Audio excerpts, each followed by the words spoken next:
When people think about cheating in cycling, doping is usually the first thing that comes to mind. Performance-enhancing drugs like EPO, blood transfusions, and other medical shortcuts meant to increase endurance and delay fatigue. Yet these substances only became common much later in the sport's development. In truth, stretching the rules and sometimes breaking them entirely has been part of competitive cycling almost since its earliest days, appearing in many surprising, ingenious, and sometimes outrageous forms. In this video, you'll explore how cheating tactics evolved over time, becoming more extreme, more creative, and often more reckless as cycling grew in popularity and the rewards became greater. By the end, it's clear that some riders were willing to risk their reputation, safety, and even their lives in the pursuit of victory, fame, and financial security. The very first Tour de France in 1903 perfectly illustrates this reality. It was a punishing ordeal in which riders competed day and night on fixed-gear bicycles, covering vast distances on rough, unpaved roads. Pushed to their physical and mental limits, competitors developed fierce rivalries, and the brutal conditions often led to acts of sabotage, intimidation, and outright violence both on and off the road. Early in that inaugural race, the main favorite was forced to abandon after being struck by intense stomach pain that left him unable to continue. In a shocking twist, it was later discovered that he had been poisoned with lemonade, allegedly given to him by a spectator standing along the roadside. Whether it was an act of sabotage or personal rivalry, the incident sent shockwaves through the race. His sudden and dramatic withdrawal completely reshaped the competition, removing the strongest contender and opening the door for Maurice Garin, who soon seized the opportunity and established himself as the dominant force in the peloton. Garin's rise was swift and decisive, but it also marked the beginning of a career that would earn him a reputation as both a champion and one of the most controversial figures in cycling history, admired for his toughness, yet criticized for his ruthless and often unsportsmanlike behavior. The prize for winning the Tour de France was 6,000 francs, an enormous amount at the time and roughly equal to about $63,000 today. For many riders, this sum represented financial security, social mobility, and escape from poverty. For Garin, it was a powerful motivation to win at any cost. He had grown up in extreme hardship, and his early life was marked by struggle and exploitation.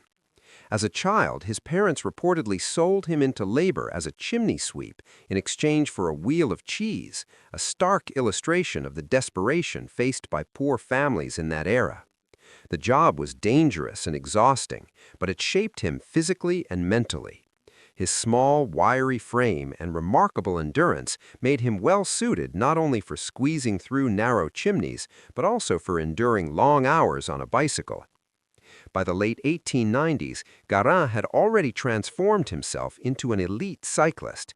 He gained a fearsome reputation through sheer resilience, tactical cunning, and an unmatched ability to suffer. His victories at Paris-Roubaix, won twice before the Tour even existed, proved that he could dominate the toughest races on the calendar. Known as the Hell of the North for its brutal roads, Paris-Roubaix was the perfect proving ground for Garin's toughness.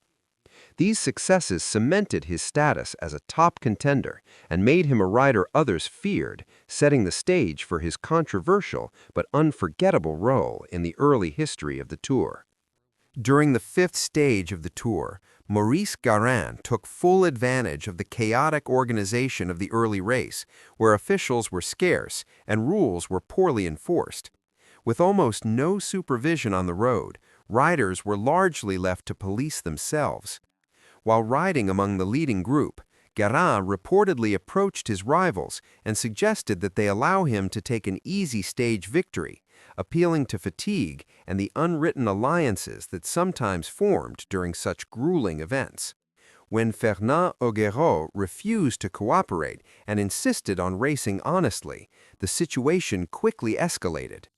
According to later accounts, Garin ordered one of his teammates to deliberately knock Augereau off his bicycle, removing him from contention through force rather than speed. Remarkably, Augereau managed to recover and rejoin the race despite the attack. However, the harassment did not end there. When he caught back up, Guérin himself allegedly intervened, damaging Augereau's wheel to prevent him from continuing at full pace.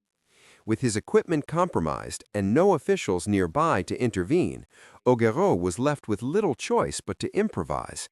In a desperate attempt to stay in the race, he borrowed a bicycle from a spectator along the roadside, an act that itself bordered on illegality but reflected the lawless nature of the early tour. Even with a replacement bike, Augereau's chances were effectively destroyed. He suffered repeated punctures and mechanical issues, whether through bad luck or further sabotage, and was unable to regain contact with the leaders. Guérin, meanwhile, continued unchallenged, building an enormous advantage stage by stage. By the time the race reached its conclusion, he had won the Tour de France by nearly 3 hours, an astonishing margin that remains the largest in the history of the event. Despite the scale of his victory, Guérin's conduct cast a long shadow over his triumph. While he was officially celebrated as a champion, whispers of foul play and intimidation followed him closely. These incidents exposed the darker side of early professional cycling and highlighted the need for stricter rules and oversight. In the end, Guérin's actions during that race would not be forgotten, and they ultimately planted the seeds for investigations, controversy, and the severe consequences that would later define his legacy. The 1904 Tour de France descended into even deeper chaos, earning a reputation as one of the most lawless editions in the race's long history. Cheating was no longer the exception, but the norm. Violence was routine, and blatant rule-breaking was often seen as simply part of the competition. In this hostile environment, Maurice Guérin reportedly boasted that as long as he remained alive, no one could stop him from winning again. His confidence was matched by controversy. Throughout the race, he was repeatedly attacked by aggressive and partisan spectators. Yet despite these assaults, he still managed to push on and cross the finish line in first place. On certain stages, the interference from fans reached astonishing levels. Local supporters openly blocked the roads to protect their hometown riders, physically preventing rivals from passing and allowing their favorites to escape up the road.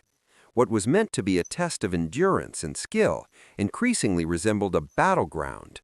Riders were struck with sticks, punched, and pelted with stones, suffering serious injuries as crowds turned violent. The situation became so uncontrollable that race officials were at times forced to fire gunshots into the air simply to disperse the mobs and restore a semblance of order. Sabotage also became a deliberate and widespread tactic. Nails, shards of broken glass, and loose rocks were scattered across the roads, causing countless punctures, crashes, and mechanical failures. Riders were left to navigate not only exhaustion and distance, but constant threats from both fellow competitors and the spectators lining the course. The 1904 Tour ultimately exposed just how dangerous and unregulated the sport had become, marking a breaking point that would force cycling's authorities to confront the need for stricter rules, enforcement, and control. There were even persistent rumors that some riders attempted to poison one another using itching powder and other crude substances, highlighting just how paranoid and hostile the race environment had become. Despite the sabotage, violence, and widespread cheating, Maurice Guérin once again crossed the finish line as the apparent winner, seemingly confirming his dominance in an era defined by chaos rather than fairness. At the time, the result stood, but the scale of misconduct was impossible to ignore. 4 months later, the French Cycling Union launched a thorough investigation into the race, uncovering extensive and systematic rule-breaking. The inquiry revealed that riders had violated regulations on a massive scale, most notably by riding in cars and secretly traveling by train during stages to skip exhausting sections of the course. These revelations shocked the sporting world and called the legitimacy of the entire event into question. Garin himself, along with many others, was found to have used trains to bypass long stretches of the route. In total, 29 riders were punished as a result of the investigation. 10 competitors received one-year suspensions, Garin banned from competition for 2 years, and several riders handed lifetime bans, effectively ending their careers. Only 15 participants managed to escape punishment entirely. With the top 4 finishers disqualified, the overall victory was eventually awarded to 19-year-old Henri Cornet. Though he had finished far behind on the road, Cornet became the official winner by default, a remarkable and unlikely outcome. To this day, he remains the youngest Tour de France champion in history, and his victory stands as a lasting reminder of the disorder and controversy that defined the early years of the race. As cycling continued to evolve, so did the creativity of those willing to bend or break the rules. New and increasingly elaborate forms of cheating emerged, reflecting both the growing professionalism of the sport and the rising rewards for success.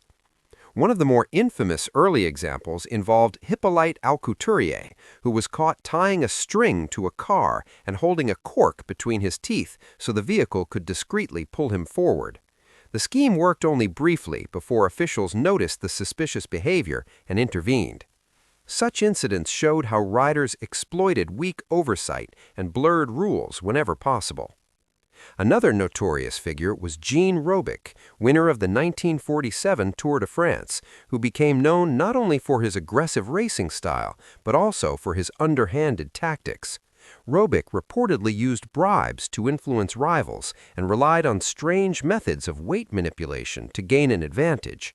He was said to carry bottles filled with lead or even liquid mercury during climbs, then discard them before descents, allowing him to be heavier and therefore faster when riding downhill. These unconventional tricks highlighted how far riders were willing to go in an era when regulations were loose and enforcement inconsistent.